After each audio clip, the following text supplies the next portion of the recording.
Hey everybody, welcome back. I've got Andrew Tracey. Most people call him AT, and I wanted to bring him on, number one, because he was recommended to us because this guy has a really, really cool perspective on fitness and what coaching looks like, and also how to get people interested in fitness that I was really kind of curious about. And so we thought we'd have a really good conversation about what it means to get motivated, what it means to have a good time with fitness, what it means to progress in fitness. And so, Andrew, thanks for coming on, man. Really appreciate you being here. Thanks for having me, Jim. Massively appreciate it, mate. Yeah. So, can you do me a favor? Can you just catch people up? What do you do? Why do you do that? Okay, so that's a super broad question. Yep. Yep. Yeah, so I've been in the fitness industry for 16 years now. I'm 32, so 16 years, half my life. And I started out kind of working in an independent. It was an independent bodybuilding type gym, and it was a small place. It was kind of over there what you'd call kind of Gold's Gym type place, but when there was only one Gold's Gym. And I was only 16. I was like, what would I be in pounds? I'd be like 135 pounds soaking wet. There's nothing on me. And suddenly I was in this gym environment with all these like huge, like bodybuilding type guys. Really, I guess you could say it's an intimidating environment, but to be there at that age with all these guys who were like in the trenches, bodybuilders, was a really interesting experience. And I think I always kind of, however far I go in my career as a coach and in fitness, I always refer back to that, as I really think it taught me the value from a very early stage in my career or in my training journey of intensity in training, and also for passion and incorporating training in terms of it becoming an identity change as opposed to being something you do. It's something you are. Like it's enough of your life that it constitutes. And I know people like to make jokes about us guys not having personalities outside of fitness, but it becomes a huge part of what you are. So from there, I went down a fairly traditional route in the UK and in Europe, which is you become a qualified personal trainer and you kind of work privately. And I went on then to work in a commercial gym, like big chain gyms in London. And that kind of really robbed me of my passion for a long time. It was so commercial and so financially orientated. And I'm very, approach everything from a kind of human first, empathy first angle. So to be looking at clients and be sat in meetings where it's kind of like, well, this client's rich, so sell them a year's worth of sessions because we've got targets to hit. And to me, obviously I appreciate getting paid every month, but to me, the money was never the important part. Like I enjoyed being a part of the process for these people, and it was about sharpening my own tools, and it was about enriching these people's lives. So that really taxed me to the point that I didn't. Previous to that, I'd go to seminars, and I was always updating my education, and we're going back a few years, so there weren't so many great online resources, but I would just anything I could get my hands on from across the pond, in terms of education and resources. That stuff was unheard of in the UK at the time, and it got to the point of working in an environment where I was like, I didn't want to do that stuff anymore. I felt not burnt out. That's possibly the wrong sort of terminology, but I'd very much lost my passion for it. Like the flame had gone out. So I decided I'm going to take a short career break. There was some other stuff going on in the background, some personal stuff. But I thought I'm going to take a little career break, get my passion back, and then go back in. And I ended up just kind of taking a job in the events industry. It was a sort of really fortuitous time. It was around the Olympics. So I managed to work up to a pretty good position in an events construction company, the back end of which 2012, 2013, I had a really good kind of network. And I decided I'm going to utilize that and start my own company so I could, give my brothers a job and do something like that. And again, it was only supposed to be a stopgap, but it was kind of all rolling organically. But by this point, I'd really rediscovered my love for fitness again. And I was back kind of getting re-educated and, kind of catching up. Not that things move massively quickly all the time, but this was probably, 2000, between 2009 onwards, you're looking at kind of the mainstream birth of where we're at now with functional fitness. And that was something I'd always had an eye on. Like I always read the way back when the original CrossFit journals and stuff like that. And it was something I'd utilize in my training in the commercial environment, which was hilarious now to look back on how some of what would have been the more senior coaches, the more senior trainers were kind of really derogatory. If you had people doing loaded carries and things like that, it was kind of it was like you were at a clown school. What are you doing? Yeah. And they're still doing, they've still got a 300-pound overweight client that their only training is machine chest press and lat pull down, because that's what they've been taught, and they've never been bothered to kind of flow with the time. And I think a lot of that really did kill it for me as well, because I was kind of in this environment where I wanted to be progressive, and I was young as well, so there was a lot of ego attached to it, where I was probably thinking like, oh, you should recognize what I'm doing, as you do when you're young. But it's interesting now to look back at where we are now and kind of having come back into fitness in a way that I got older, and I kind of realized I can do this on my own terms. I don't have to follow this standard progression of start at this gym and then work at a slightly better gym. Like I'd done it. I'd been in the city. I'd been training like, very wealthy clients, that type of thing. But it wasn't spiritually rewarding to me. So I was like, well, I'm going to carry on running my business and build fitness as a career back in on my own terms, in a way that I'd like. Once I was financially stable as well, that was cool, because it meant I didn't have to compromise on anything. There was never anything where I had to say, I don't want to do this, or, I don't like working with these people that aren't as passionate as me, or as weird as that sounds. I didn't have to do that anymore. I could work creatively and I guess spiritually on the areas I wanted to work on. And if there was no immediate financial gain, that was cool. And that really was so enlightening for me. The only problem was, at the time with my business, I was working like 90, 100 hours a week. I was all over the country. I was staying in hotels. I had no cooking facilities. I had no gym access, and I couldn't train. And that's really where the big experiment started, where I was like, well, I need to train.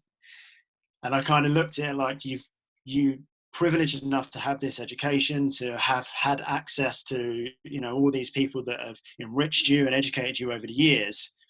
Now's the time to put this into practice, kind of wherever you are, knock down the barrier of having no gym access, of having no time, and create the resources.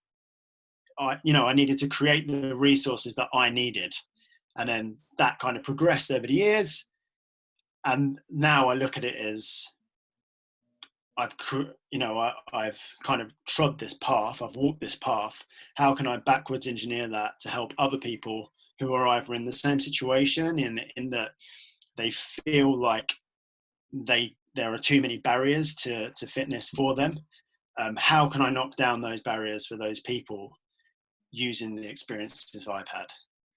I'm curious, when you originally mentioned Gold's Gym, or that initial setting, how was your relationship to those bodybuilders? Did you look at them as mentors? Did you look at them as competitors? How did you interact with those folks? Yeah,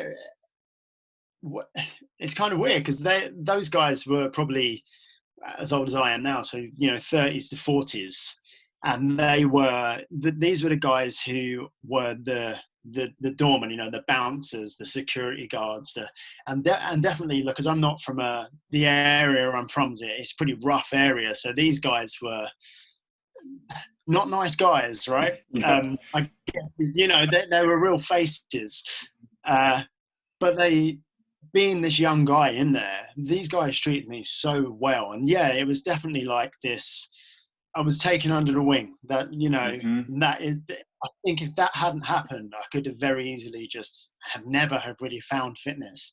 The fact that, you'd have these like 300-pound guys like competitive bodybuilders and just big, professional big dudes.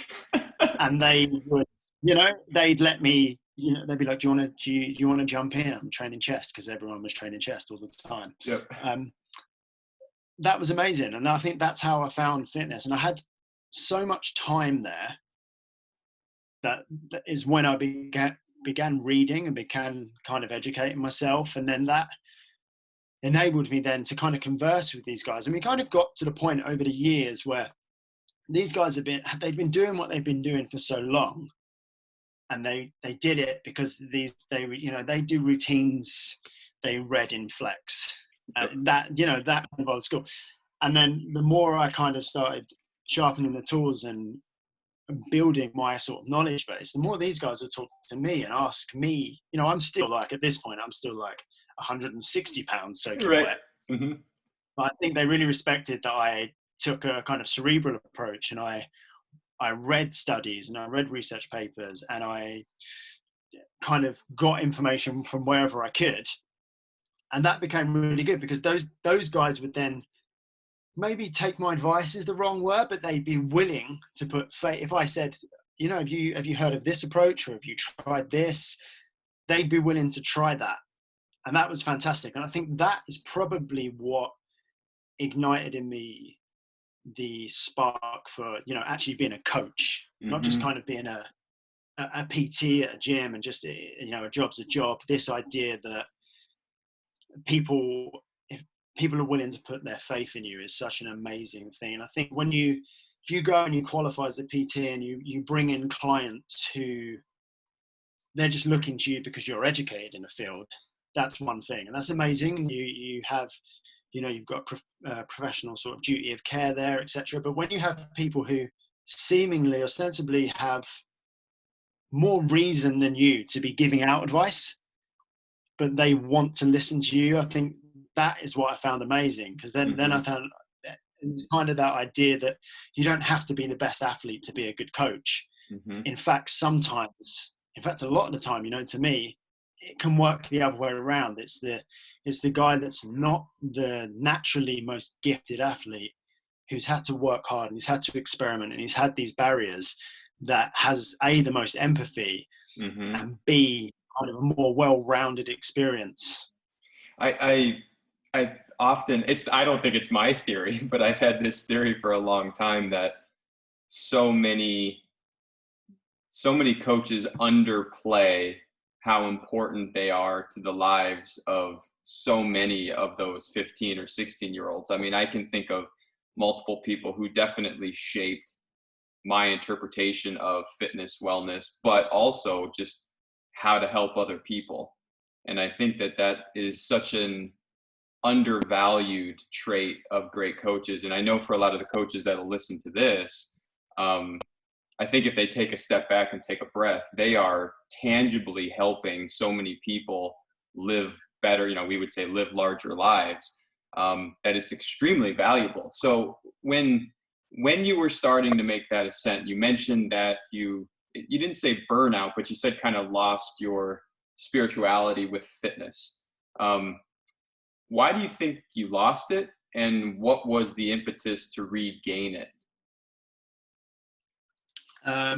Losing it, I think it was just a case of kind of what I just said there, in terms of it felt like the service I was giving, I was giving the best version of my service, but I feel like its reception and the reason that people were working with me, people hiring me, etc., was almost like a commodity. I think I don't come from a particularly privileged background, and maybe I'm kind of looking at it like paying for my services is not a huge thing to these people. And you kind of would sometimes get the impression that everyone in the office had a PT. I mean, PT, a personal trainer, that's what we say in the UK, a PT. So this guy or this girl was going to have, and don't get me wrong, I over the years had some fantastic, amazing clients who became lifelong friends, but I don't know, I kind of felt like it would be wrong to say I felt like I wanted to be wanted or valued, because it wasn't anything as sort of narcissistic or egotistical as that. But I felt like the kind of reward wasn't coming back to me, in terms of like, does this person really want this? Yes. Am I moving the needle for this person's life? Or not necessarily am I moving the needle, but do they want me to? Are they Mm-hmm. looking to push the needle forward for themselves, and I'm just here to give them the tools to do it? When that's the position I want to be in, or is it just, this is just a case of this is what people in their position do? And I was still much younger at the time, because we're going back for like, nearly 10 years. So obviously my feelings on it weren't maybe fully realized as much as they would be now. Maybe I'd be a little bit more like, oh, you need to find another way to get, it's the onus isn't on this person to be patting you on the back every session and saying, oh, I value you so much as a coach. But I think that was definitely where the burnout came. I wanted to be able to, and this is probably something I haven't fully realized until now, working in the online space and working for Men's Health, and kind of doing stuff for the masses and kind of making stuff that's more accessible. I think now I realize that was probably the mission I was looking for.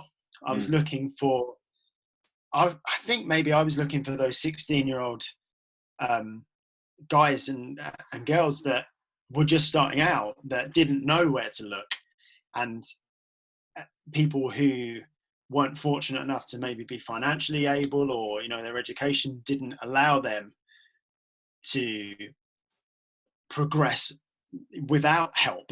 And that, I think that's what I was looking for, was to kind of be able to do something more. I love one-to-one coaching and I love group coaching, but if I get a message from somebody to say, something I've said has had a profound effect, a big knock-on effect, not just a workout that I've put out that they've done or I've remotely coached them on, but if something's made a big change in their life, that's incredible.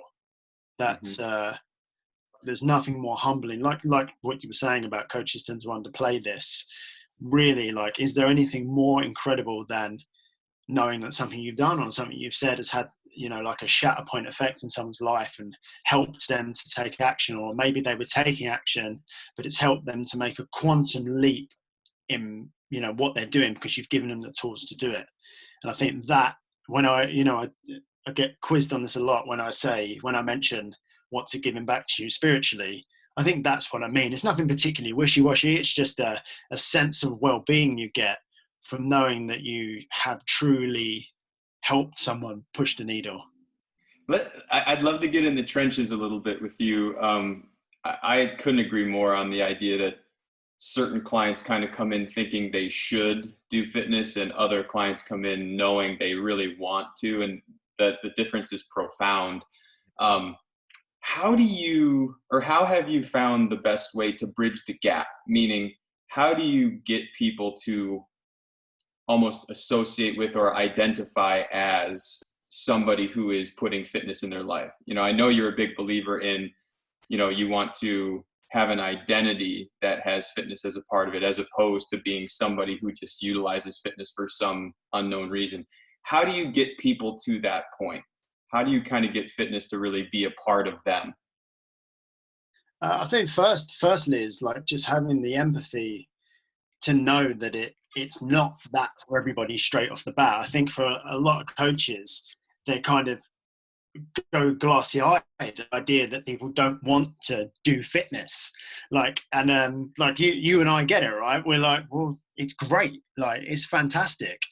But I think a lot of it is meeting people where they are, and understanding that your version of fitness, like even if God ascended down from on high and said what you do and how you do it is the 100% correct approach, it doesn't mean that's going to then translate out to every single person on earth in terms of, do they actually want to do it? Mm-hmm. And I think a big thing, and I think particularly as we all get more educated as coaches, and it's not just a case of like, because once upon a time you had coaches in a kind of sporting environment, and that, those were the strength and conditioning and sports science guys. And then you had fitness instructors and trainers, and that it was very much just like get your YMCA qualification or whatever it may be. And that's how you train people forever. I think as everyone moves further to the left and becomes more and more educated, something I notice is that we seem to, as an industry or as a community, be getting bogged down in the fact, be getting bogged down by optimization or getting people to do the thing which is optimal, and I was guilty of this myself. And like, look, if for my mum it's do Zumba or do nothing, then whatever my opinion is on Zumba does not matter.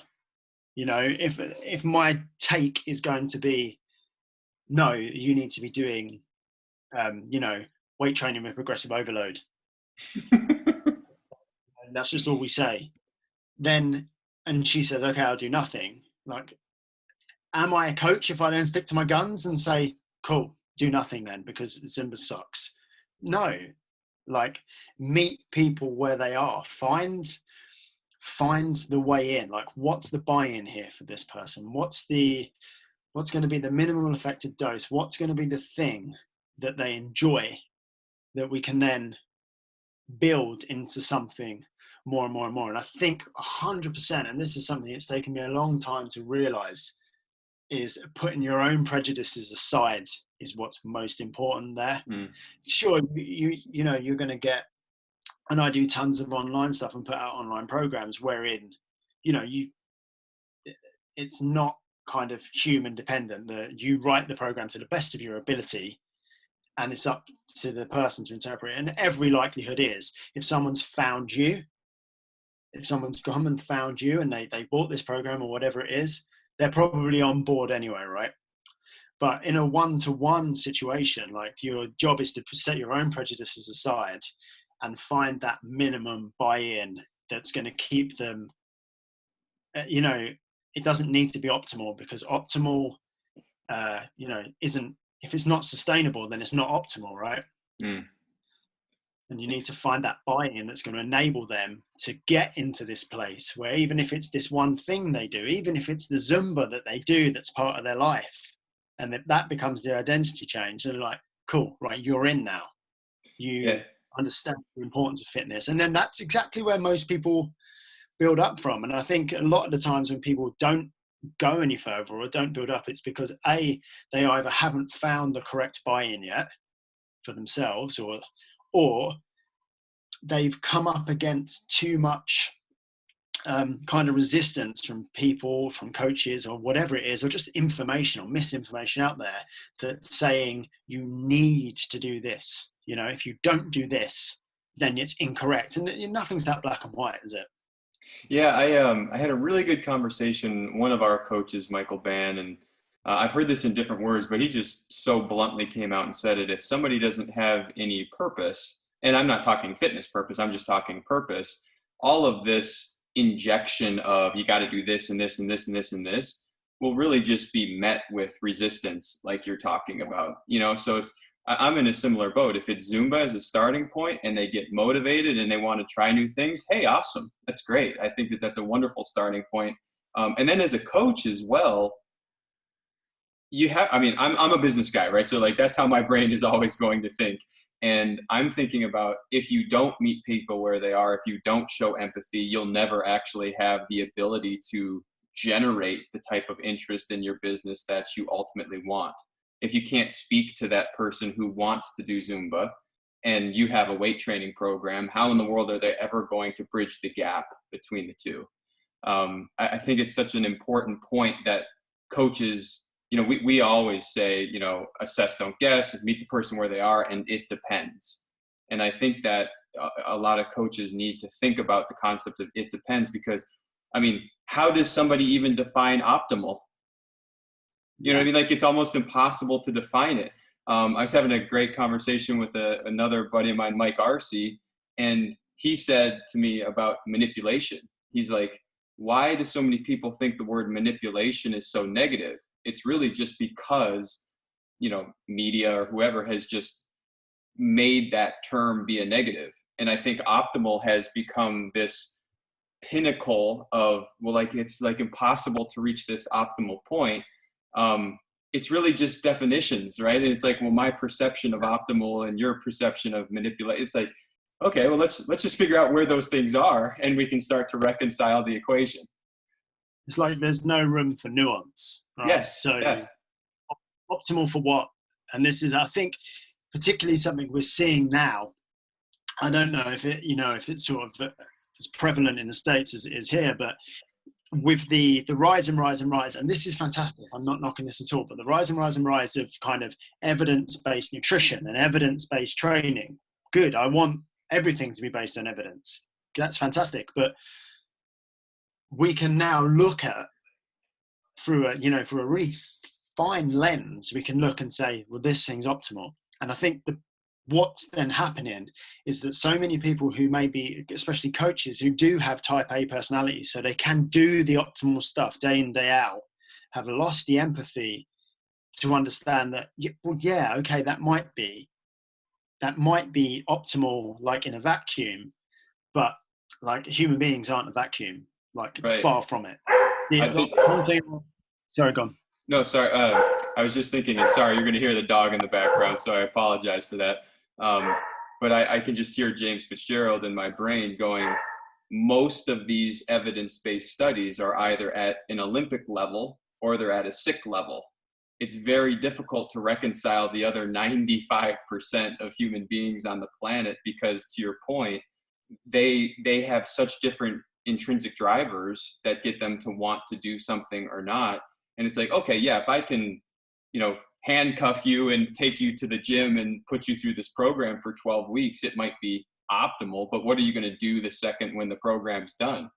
You'll probably revert back to what you were doing before because you have no intrinsic interest in what's being presented to you. And I think that's why fitness has so many different, verticals, right? Like I can do Zumba or weight training or CrossFit or, whatever. There's so many different enjoyment factors to it.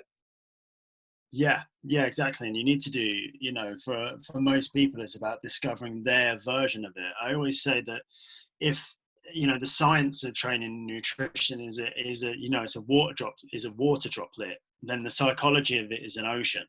Mm-hmm. There's so much more. And I think the trouble with, again, and I'm trying not to sound like, because I'm a very non-controversial guy. I'm very middle of the road. I don't really do or believe anything that people to go like, whoa, that's not backed, or I'm fairly sort of relaxed. I think one major pitfall of possibly the oversimplification that goes on in the evidence-based arena is, let's take, for instance, when we look at the kind of the hierarchy of needs of people who are dieting, and they'll put, CICO, calories in, calories out, base of the pyramid, obviously biggest determiner of weight loss, but let's just table that for a second. And then you work your way up, and then at the top of the pyramid, accounting for like 1% of people's success theoretically is, let's say, supplements. Now let's take someone who really overeats at breakfast. They struggle at that meal, but then the knock-on effect to the rest of their day is huge. And by having some, whatever it is, be it a green smoothie or a meal replacement shake or some sort of supplement, substituting that meal for that has no effect on them sort of psychologically. There's no decision fatigue there for them or anything. But throughout the rest of the day, it enables them to implement better habits because they've started off well. Then suddenly supplementation is way more important for that person. Mm-hmm. It might not, when you break down the data, the fact is, if they were going for weight loss, oh yeah, well, they were just in a caloric deficit. Yeah, they were, but why? Like, where's the nuance? Why?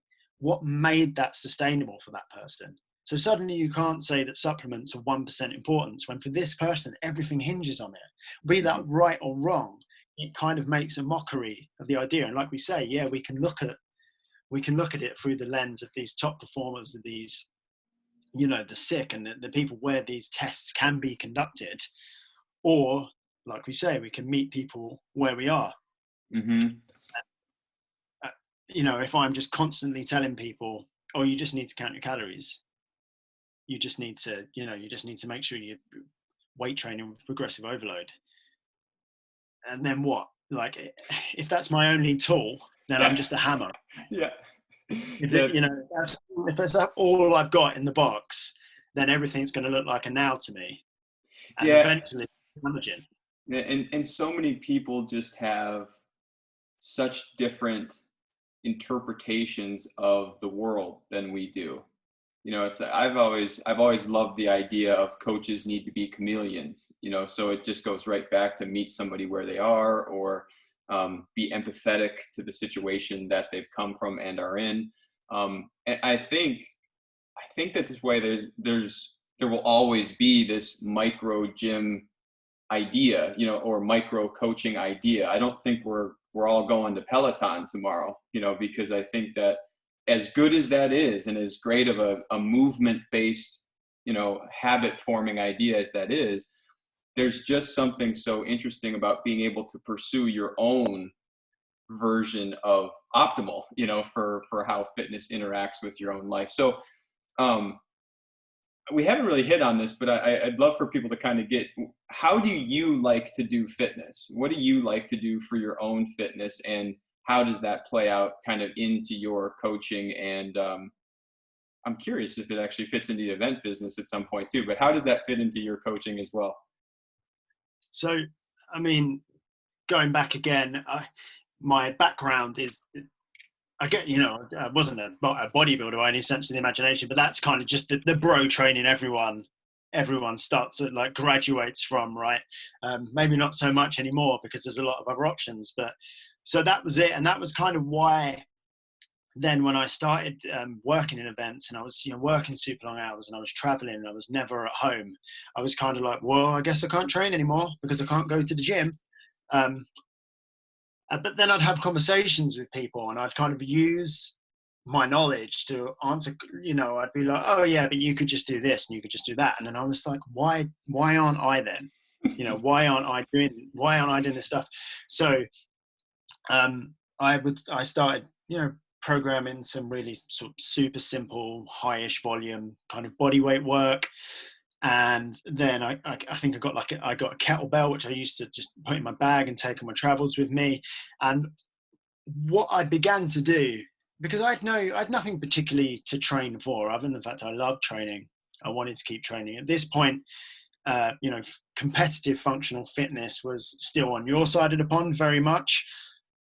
But it had been something that always interested me. So I liked the idea of working out at a much higher intensity than most people would plod around the gym at.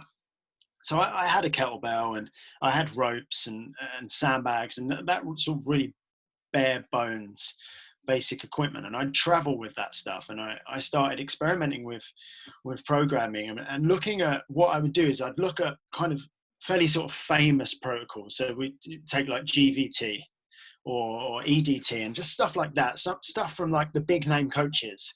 And I'd look and I'd see, how can I backwards engineer this using the movement patterns and using the loading, using the tempo?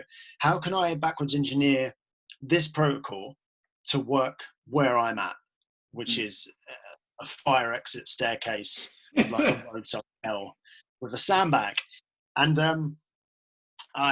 I started training like that again, and it really, that kind of experimentation, and this has just been the theme from then on, that kind of really got my like juices flowing again. I was like, wow, so what can I do with this? So I got back into educating myself, and I got back into fitness in like a remote coaching sense, and I was rejoining kind of the community and spending time with other coaches and stuff again whenever I could, and got into, I guess, like what you say is aesthetically reasonably good shape. And I was on social media, and I was like kind of putting my experimentation out there on social media, and I got on like the front cover of a national magazine because with this idea of like be a nomad, train wherever you are. And the further I got into this, the more I kind of, my philosophy sort of tagline is like, you are not your gym membership. the minute you make your, and don't get me wrong, work at a gym, love a gym, vested interest in the fitness industry. I'm a fitness editor at Men's Health, so I love fitness industry as a whole. The minute you make your fitness solely dependent on going to a gym or, you know, anywhere like that 4 hours a week, you are, and this is something now that is really bearing true, you are creating a liability. You are essentially, the way I kind of put it to people is, you are renting your fitness. You are paying your dues, you're paying your gym membership, you're renting your fitness. If you don't have a backup plan, what happens when that goes away? And, you know, for years people were like, well, it's not going to. And, you know, look how that's worked out now. Yeah. So I fell in love with it, and I started finding these people were kind of becoming maybe attracted to the approach. And I was finding these guys who were, and I guess the whole you are not your gym membership thing is kind of Fight Club-esque, and that it's the idea of these guys in the same position where they're like, they've got 3 kids, they're working 60 hours a week. You know, even if they have got a gym membership, can they really justify not going home to their kids? And suddenly I'm putting out like these 20-minute like lunchtime EMOMs that I'll pull 2 kettlebells out of the back of my van, and I'll just do like an antagonistic superset, 20-minute EMOM, like tons of volume, and then have a drink and go back to work.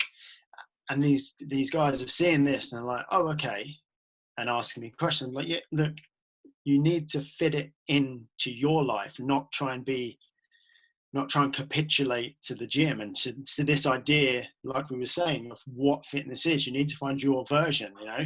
It's a choose your own adventure, and you have to go up the path that you can go up and stop trying to machete your way through the jungle. You know, find the path of least resistance for you. And sometimes that's not going to be optimal, obviously, as we've discussed, but if it's something, will always beat nothing. And if these, I had people being like, yeah, but I need to spend at least an hour in like a fully kitted out gym, and these aren't guys that are in good shape. Right. Yeah. And I'm like, okay, why? And then, you know, some of these people then are people who I now do remote programming for, where I'm like, look, this is what I want you to do. Go out at lunchtime, hang your rings up, and just do an AMRAP of kettlebell swings and dips. And those people then come back to me and they're like, that's the hardest thing I've ever done. And you're like, yeah, because there's no fluff. You've completely, you can only do, you're only going to do what you need to do, and there's no distraction. There's no filler. And from there, I kind of started looking like, well, okay, what can you do with this approach? And I was still working 90 to 100 hours a week on site and at the magazine and at the gym. And I was training like 20, 30 minutes a day. And I'm like, okay, I want to see if this bears more fruit than just what you can see, what you can look at. So let's enter a few functional fitness competitions. And I went in for the Rain Hill Trials, which is like a fairly big like national CrossFit competition, came like 5th. And I would pull a barbell, working with a company called Bulldog Gear. I basically took their space, but at the competition as an experiment to see, is it possible without going to the box 5 days a week? Is it possible to be competitive? Like, not just make do, not just stay in shape. Can you be competitive?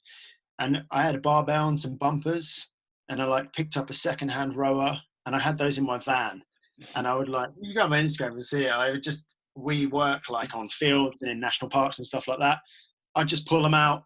I'd do like I'd do some Metcon, like some conditioning work in the morning. Then at lunchtime, I might do some like 15 minutes of strength work, like even if it's just really quick warm up, and then build to a heavy clean and jerk.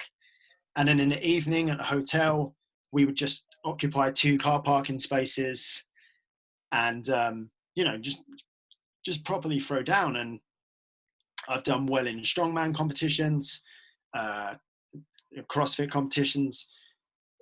like 170-mile relay race run. And it's all just about, I don't say that to brag by any stretch of the imagination, because I've never done amazingly well.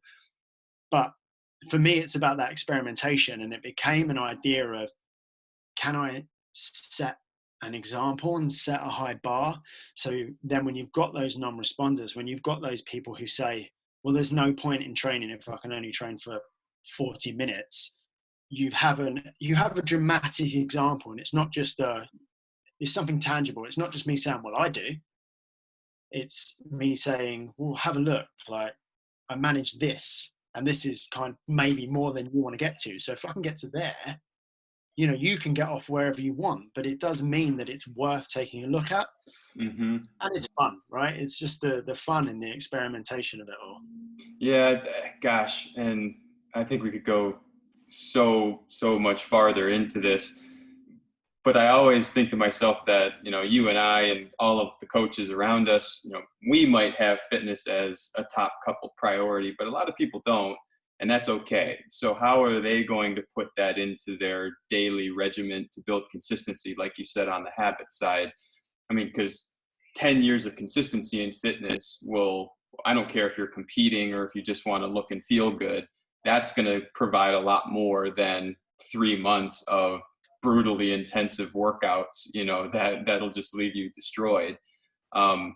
So if you were to leave a coach with kind of, you know, a big thought, given the virus, given everything's online, what would you tell coaches to focus on in this moment right now?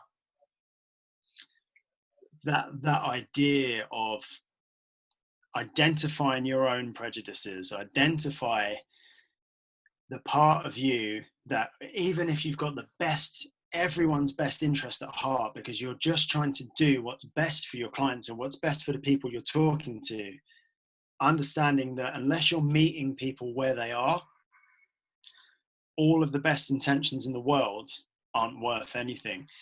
Understanding that you may need to come down from your position and from what you, no matter how firmly you believe in what you're saying, if that's not reaching the people you're trying to help, what's the next step down for you?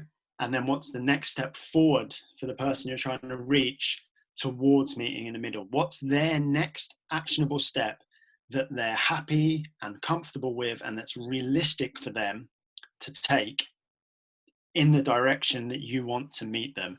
And sometimes that really is just about looking inside yourself and saying, you know, I may know that I'm right on this, but it doesn't matter because it's not reaching them. Oh, very, very well said. Let's leave it right there. AT, thanks so much for coming on, man. I really appreciate it. It's great getting to know you a little bit better. I'd love to continue the conversation as you keep building this thing out. So I really appreciate you coming on today. Massively appreciate you having me, Jim. Thank you very much. And thank you to everyone for listening in. Cool. All right. We'll see you guys next time.